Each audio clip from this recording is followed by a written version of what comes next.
लोगों के चक्कर में मत पड़े। एक कथा आपको सुनाते हैं। एक व्यक्ति था, 4 लोग, एक घोड़ा, एक व्यक्ति, पति पत्नी और उसका एक बच्चा। तीनों घोड़े बैठ करके जा रहे थे। जाते जाते हुआ क्या, रास्ते में गांव के कुछ लोग खड़े थे। कहने लगे, भैया देखो इतना मोटा कट्ठा हट्ठा आदमी है और एक एक घोड़े पर 3-3 लोग लदे हुए हैं। घोड़ा तनिक भी इनको दया नहीं, घोड़ा जिएगा मर जाएगा। व्यक्ति ने कहा, चलो ठीक है, बात तो भी सही कह रहा है, 3-3 लोग हैं भाई, एक काम करते हैं। अब वो स्वयं उतर गया और पत्नी और बच्चे को बैठा दिया। आगे बढ़ा, आगे कुछ लोग थे, उन्होंने कहा, देखो ऐसा आदमी है, एकदम औरत का गुलाम है। औरत तो घोड़े बैठी है, उसकी पत्नी, और स्वयं नीचे पैदल पैदल चल रहा है। अब उसने कहा, ठीक है, एक काम किया, पत्नी को भी उतार लिया और बच्चे को अकेले बैठा दिया।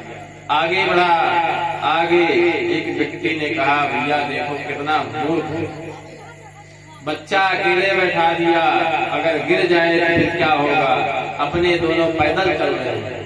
अब व्यक्ति स्वयं बैठ गया, पत्नी उसके घोड़े का लगाम पकड़ने लेकर चलने लगी। आगे पूछा, आगे जो है कुछ लोगों ने कहा, कितना निर्दयी व्यक्ति है, इसको तो स्त्री की इज्जत करने नहीं आती। पत्नी देखो इसकी पैदल चल रही है, अपने स्वयं लदा है घोड़े पर।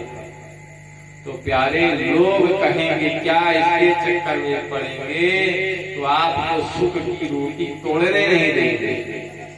तो आज का सबसे बड़ा यही रोग है कि सबसे बड़ा है लोग क्या कहेंगे। लोग की देखेंगे तो आप सुख की रोटी खा नहीं पाएंगे और दुखी ही रहेंगे। अब भगवान राम जी ने राम राज्य संपन्न किया, 11,000 वर्ष तक रहे, उसके बाद अपने धाम को गए। आगे भगवान का वंश बढ़ा और अब भगवान के वंश में कई पीढ़ी चली। उसकी बात करते हैं कि हे प्रभु, परीक्षित जी ने कहा कि आपने भगवान राम के वंश का वर्णन करके सुनाया, अब हमको जो है कृष्ण के वंश का वर्णन सुनाइए। कहते हैं चंद्रवंश का वर्णन। तो चंद्रवंश का वर्णन सुनाते हैं, पुररवा आख्यान सुनाते हैं कि महाराज एक पुररवा थे और उन्हीं के वंश में से चंद्रवंश चला। वैसे तो कहते हैं कि ब्रह्मा जी के पुत्र अत्रि, ब्रह्मा जी के नेत्र से अत्रि हुई और अत्रि से ही चंद्रमा हुआ। चंद्रमा के एक पुत्र हुए जिनका नाम बुध है, जो बुध ग्रह के नाम से जाने जाते हैं। इसी वंश में कहते हैं एक एल वंश हुआ और एल वंश में महाराज भगवान परशुराम का जन्म हुआ। परशुराम जी ने 21 बार क्षत्रियों का संहार किया। क्यों किया, आप इसकी कथा विस्तृत सुनाइए। कहते हैं कि परशुराम जी के पिता जो थे गाधी, अब परशुराम जी के पिता एक बार जो है अपने पत्नी के लिए और उनके पुत्री के लिए भगवान से यज्ञ करके खीर की उत्पत्ति की। एक लोगों के लिए ब्राह्मण और एक लोग के लिए क्षत्रिय, कि इनका पुत्र होगा तो उनका विवाह क्षत्रिय से हुआ तो उनके लिए छात्र धर्म का, और ये ब्राह्मणी थी तो ब्राह्मण धर्म का। इस प्रकार जो है तपस्या करके दोनों के लिए ब्रह्म मंत्र से अभिमंत्रित करके रखा खीर। लेकिन इन माँ बेटी ने सब गड़बड़ कर दिया। दोनों ने एक दूसरे का खीर मांग करके खा लिया। तो इनके पिता ने कहा कि आप लोगों ने अब काम गड़बड़ कर दिया। क्या गड़बड़ कर दिया कि देखो, अब तुम्हारा बेटा जो ब्राह्मण का होगा वो ब्राह्मण तो होगा, लेकिन उसके अंदर क्षत्रिय का गुण होगा, क्रोधी होगा, और जो इनका बेटा होगा और वैरागी होगा। जमदग्नि के ऐसा कहने पर लोगों ने कहा कोई उपाय करें। उपाय क्या हुआ भैया? दोनों के पुत्र पैदा हुआ। अब रेणु के, जमदग्नि की पत्नी रेणुका, इनका पुत्र हुआ जिसका नाम हुआ परशुराम। बोले परशुराम भगवान की, भगवान के अवतार माने जाते हैं परशुराम। परशुराम का जन्म हुआ और परशुराम जी एक बार कहते हैं कि परशुराम जी की माता गई थी जल भरने के लिए, और वहां गंधर्व को क्रीड़ा करते हुए देख करके रुक गई। लेट हो गया आने में। पति ने पूछा क्यों रुक गई थी? सब सच बता दिया। उससे जमदग्नि को क्रोध आया और कहा अपने बच्चों से कि इनका सर काट। और पुत्र थे, उन्होंने मना कर दिया, लेकिन परशुराम जी से जब कहा तो परशुराम ने और भी जितने लोगों ने मना किया था साथ में उनका भी और अपनी माँ का भी सर काट दिया। क्यों काट दिया? क्योंकि जानते थे हमारे पिताजी को जीवित करने में सक्षम, पिता की आज्ञा का पालन हो रहे। प्रसन्न हुए पिता और पूछा पुत्र तुम्हें क्या चाहिए? वर मांगा। पुत्र ने 2 वर मांगा। कहा पिताजी आप इनको सबको जीवित कर दीजिए, और दूसरा कि जो है इनको ये पता ना रहे कि हमने इनका सर काटा है। अब पिताजी ने आशीर्वाद दिया और संजीवनी मंत्र जानते थे, मंत्र मारा, सब जीवित हो गए। कहते एक बार जो है सासराजुन नाम का एक राजा था जिसका नाम कार्तवीर्य। भगवान दत्तात्रेय की पूजा करके उसने 1000 हाथ प्राप्त कर लिया। एक बार क्या हुआ कि उसने जमुना जी को रोक दिया अपनी विशाल भुजाओं से। जमुना जी को रोक करके उसमें क्रीड़ा करने लगा, खेलने लगा। वहीं रावण आया था भैया। रावण जहाँ रुका था उसका सारा भैया शिविर डूब गया पानी में। रावण आया युद्ध करने के लिए, रावण को बांध करके ले गया अपने घुड़साल में, बंद कर दिया। शास्त्रार्थ कई दिनों तक रावण बंद रहा। उसके बाद अपने मन से जो है छोड़ दिया। वही शास्त्रार्थ एक बार जो है आया जमदग्नि जी के आश्रम पर। इनके यहाँ एक गाय थी, कामधेनु। उस गाय से इन लोगों की सेवा की। अच्छा, कामधेनु का मतलब जानते हैं? कामधेनु मतलब जो आप चाहेंगे, आपको भोजन चाहिए, धन चाहिए, बिस्तर चाहिए, राजधन चाहिए, नौकर चाहिए, सब वो कामधेनु देने में सक्षम। तो इतना सत्कार हुआ कि शास्त्रार्जुन जो है कहा कि कामधेनु हमको दे। तो कामधेनु को छीन करके लेकर चला गया। परशुराम जी को पता चला, परशुराम जी गए और युद्ध किए। शास्त्रार्जुन अपने 1000 भुजाओं से एक साथ 500 बाण को छोड़ता है, लेकिन परशुराम जी ने फरसे से उन सब को काट डाला और कार्तवीर्य को भी मार डाला। अब हुआ क्या कि एक बार जो है कार्तवीर्य के पुत्र शास्त्रार्जुन के एक दिन इनके पिताजी तपस्या कर रहे थे। उसी समय तपस्या करते समय आकर के सर काट करके चले गए। परशुराम जी कहीं बाहर गए थे। परशुराम जी जब आए, देखा कि हमारे पिताजी का यह हाल, माता जी भी नहीं रही, पिताजी भी नहीं रहे। तब जो है उन्होंने प्रण किया कि अब मैं क्षत्रियों का संहार करूंगा।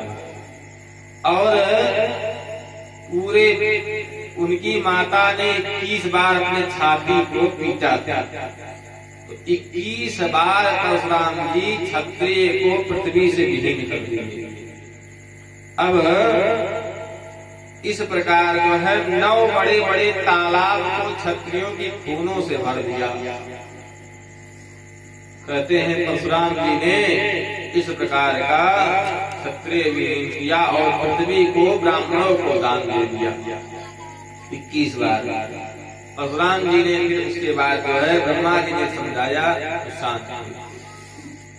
अब अयेल वंश में ही आयु वंश है, इसमें नहुस का हुआ जन्म और नहुस के ही पुत्र इत्यादि ज्येष्ठ पुत्र का नाम था ययाति। यति, अयाति, संयाति, अयाति, व्यति, कृति और इच्छे पुत्र हुए नहुस के। इन्हीं ययाति के वंश में जो है आगे चंद्र वंश का वर्णन है। कहते हैं यदु और वसु नाम के 2 पुत्र हुए। यदु से यदु वंश का। देवयानी नाम की एक रानी थी, इन्हीं के 2 पुत्र हुए जिनका नाम यदु और पुरवसु था। यदु से यदुवंश चला। इसी यदुवंश में जो है ययाति का चरित्र आता है। इनकी 2 रानियां थी, एक देवयानी और एक शर्मिष्ठा। देवयानी जो है शुक्राचार्य की पुत्री थी और शर्मिष्ठा जो है दासी बनकर की रही थी। अब देवयानी की दासी थी। एक दिन शर्मिष्ठा ने भी प्रणय निवेदन किया तो महाराज ययाति ने उसको स्वीकार कर लिया, अपनी पत्नी बना लिया। इससे देवयानी को क्रोध आया और पिताजी से जाकर बताया। पिताजी ने श्राप दे दिया शुक्राचार्य ने कि जाओ तुम बूढ़े हो जाओ। अब भैया किसी की पत्नी युवा हो, पति बूढ़ा हो तो कष्ट तो उसको भी होगा, जहाँ जाए वहाँ उसको दुख हो। तो पिताजी से कहा पिताजी कुछ उपाय करिए, ये अच्छा नहीं है। अब हम दूसरे के सुख में विघ्न डाले, इससे मेरे भी सुख में विघ्न हो गया।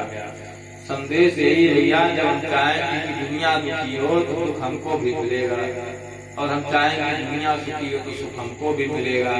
अब ययाति के कहने पर, देवयानी के कहने पर शुक्राचार्य ने कहा कि यदि कोई पुत्र इनका अपना जवानी इनको दे दे, बुढ़ापा इनका ले ले तो हो जाएगा। ऐसा कोई देने को तैयार नहीं था। पुरु एक थे, पुरु ने कहा कि पिताजी आप मेरी युवावस्था ले लीजिए। अब पुरु की युवावस्था से ये युवा हो गए। बहुत दिनों तक जो है राज का सुख होगा। उसके बाद उनको समझ में आया तो अपने पुत्र को बुला करके उसकी जवानी उसको वापस कर दिया, बुढ़ापा ले लिया और पत्नी को समझाया कि संसार का सुख भोगते भोगते कभी व्यक्ति उबता नहीं है। जैसे भैया आज देखिए, अगर लड़का है तो माताएं चाहती इसका विवाह हो जाए। विवाह हो गया तब कहती हैं कि अब विवाह हो जाए तो हमको छुट्टी मिले। विवाह हो गया तब सोचती है फिर लड़का हो जाए। लड़का हो गया तब अभी बड़ा हो जाए, इसका भी विवाह हो जाए। कामना खत्म नहीं होती है। अब उसके बाद कहते हैं छनाती अगर देख लेते तब मरते तो अच्छा था। बोले बांके बिहारी लाल की क्या रे, जितना हम सुख मिले, जितना भोग हो गए उतना कम है। व्यक्ति भोग से कभी उबता नहीं है। इसलिए भगवान का ध्यान करते हुए और जो मिले उसे करना चाहिए। उसके बाद पुरु को राजा बना दिया, चारों दिशाओं में और सबको राजा बनाया। पुरु को पूरा एक क्षत्र सम्राट दे दिया और चले गए जंगल में भगवान की तपस्या करने। इन्हीं के वंश में भरद्वाज, रंती आदि राजा हुए और आगे चल के दियोदास वंश में जरासंध का जन्म हुआ। जरासंध राजा था, वो मरा हुआ पैदा हुआ। 2 भाग, जो बच्चा था वो आधा बीच से फटा हुआ था और राजा ने उसको ले जा करके फेंकवा दिया। एक राक्षसी थी, तो उसने क्या किया, उस दोनों बच्चे को उठाया और एक में जोड़ दिया। बच्चा जी गया, राजा को ला करके वो दे दिया। राजा बड़े प्रसन्न हुए, उसका नाम रखा गया जरासंध। जरा नाम की राक्षसी थी और जोड़ दी तो जरासंध नाम हो गया। अब जरासंध महाप्रतापी राजा था, लेकिन जो है बहुत दुष्ट था, पापी था। 16,000 राजाओं को अपने कैद खाने में बंद कर रखा था। जरासंध से भगवान कृष्ण, आगे कथा आएगी, 17 बार लड़ाई किए थे। कहते हैं कि आगे पांडव की कथा आती है और 5 पांडव हुए। इन्हें वंश में महाराज शांतनु नंदन भीष्म जी हुए, गंगा पुत्र कहलाए। गंगा जी के पुत्र थे। गंगा जी को श्राप मिला था कि तुम पृथ्वी पर जाओ। एक बार क्या हुआ, एक राजा गए थे ब्रह्मलोक इंद्र के यहाँ। अब वहीं पर गंगा जी थी। गंगा जी के सर का पल्लू उड़ गया। वह महाराज जो है गंगा जी को देख रहे थे और गंगा जी को। तो इंद्र ने कहा कि तुम लोग यहाँ रहने लायक नहीं हो, तुम लोग पृथ्वी पर जाओ। अब पृथ्वी पर आए तो गंगा जी पृथ्वी पर गंगा नदी के रूप में आई और वह महाराज आए थे। उन्हीं के साथ विवाह हुआ। गंगा जी का विवाह हुआ, उनका नाम शांतनु हुआ और शांतनु के पुत्र हुए भीष्म जी।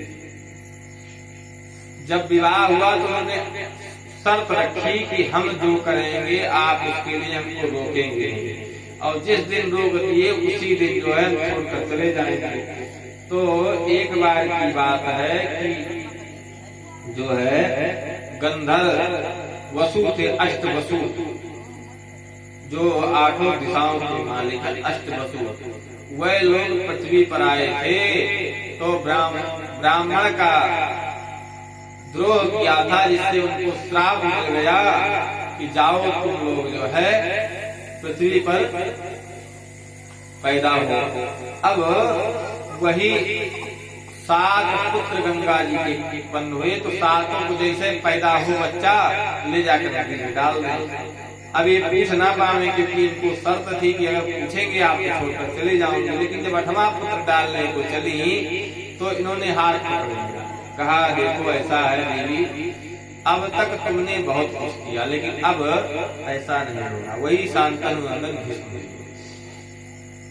आगे कहते हैं यदु वंश का वर्णन है।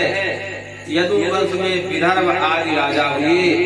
भोज्या नाम की पत्नी से कुश, क्रथ और रोमपाद नाम के 3 पुत्र हुए। इसी वंश में चेदी, शिशुपाल, दासा, मधु, वृष्णि, भोज आदि राजा, जिस शिशुपाल का भगवान ने आगे बढ़ाया। और कहते हैं महाराज अब आगे सूर्यसेन नाम के राजा हैं। उनका पुत्र है कंस। और बताते हैं कि उनकी कन्या एक है देवकी। भगवान देवकी के गर्भ से जन्म लिए और सारे संसार से पाप को मिटाया, धर्म की स्थापना की। ये हो गई कथा। ऐसे परीक्षित जी को सुना दिए। सुनते हो। अब परीक्षित जी कहे प्रभु, जिस कथा के लिए हम इतना देर इंतजार किए कि कृष्ण जन्म की कथा हमको सुनने की मिलेगी, आप तो उसको 2 लाइन में बता दीजिए। आप हमको कृष्ण कथितो वंश विस्तारो भवता सोम सूर्यो, भगवान कृष्ण का विस्तार पूर्वक हमको वर्णन आप सुनाइए। तब कहते हैं कि ठीक है, बोले बांके बिहारी लाल की। अब भगवान जो है, भगवान की कथा का 10वें स्कंद में वर्णन है। आइए 2 बार भगवान का नाम संकीर्तन कर लें, उसके बाद भगवान की कथा में प्रवेश करें। गोविंद जय जय गोपाल जय जय, गोविंद जय जय गोपाल जय जय, गोविंद जय जय गोपाल जय जय, गोविंद जय जय गोपाल जय जय, गोविंद जय जय गोपाल जय जय, गोविंद जय जय गोपाल जय जय, राधा रमण हरि गोविंद जय जय, राधा रमण हरि गोविंद जय जय, गोविंद जय जय गोपाल जय जय, गोविंद जय जय गोपाल जय जय, गोविंद जय जय गोपाल जय जय, गोविंद जय जय गोपाल जय जय, राधा रमण हरि गोविंद जय जय, राधा रमण हरि गोविंद जय जय, गोविंद जय जय गोपाल जय जय, गोविंद जय जय गोपाल जय जय, राधा रमण हरि गोविंद जय जय, राधा रमण हरि गोविंद जय जय, जय राधा की जय जय रुक्मिणी की जय जय, राधा की जय जय रुक्मिणी की जय जय, राधा की जय जय रुक्मिणी की जय जय, राधा की जय जय रुक्मिणी की जय जय, मोर मुकुट बंसी वाले की जय जय, मोर मुकुट मुरली वाले की जय जय, गोविंद जय जय गोपाल जय जय, गोविंद जय जय गोपाल जय जय, राधा रमण हरि गोविंद जय जय, राधा रमण हरि गोविंद जय जय, बोल बांके बिहारी लाल की। जय हो। आइए अब हम लोग भगवान कृष्ण के जन्मोत्सव की तरफ चलेंगे।